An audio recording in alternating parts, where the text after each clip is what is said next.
ஒரு அழகான கிராமத்தில் ஒரு சிறிய ஆர்வமுள்ள சிறுவன் வாழ்ந்து கொண்டிருந்தான் என்று நான் உங்களுக்குச் சொல்லப் போகிறேன். அந்த சிறுவன் இயற்கையை மிகவும் விரும்புவான். ஒருநாள் பறவைகளின் இனிய குரலைக் கேட்டு மகிழ்ந்து கொண்டு அவன் ஒரு பெரிய காட்டின் வழியாக நடந்து சென்றான். ஆனால் அந்த காடு சாதாரண காடு அல்ல, அது மந்திர சக்திகள் நிறைந்த அதிசயமான காடு.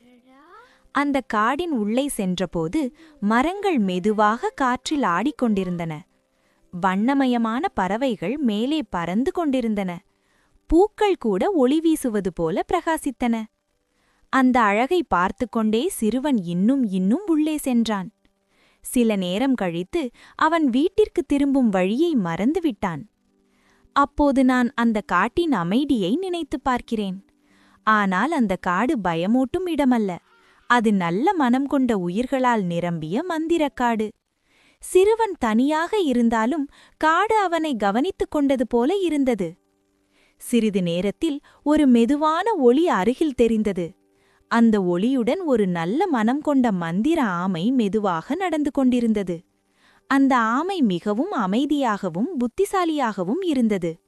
அந்த மந்திரக்காட்டில் வாழும் விலங்குகள் எல்லாம் அந்த சிறுவன் வீட்டிற்கு திரும்ப உதவ வேண்டும் என்று எண்ணின.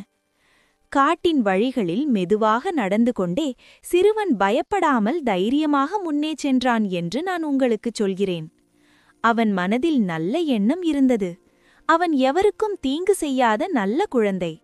அதனால் காடு கூட அவனை பாதுகாக்க விரும்பியது. மந்திர ஆமை காட்டின் சரியான பாதையை காட்டியது.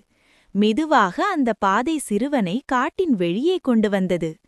சூரியன் மறையும் நேரத்தில் அந்த சிறுவன் மீண்டும் தனது கிராமத்தை பார்க்க முடிந்தது.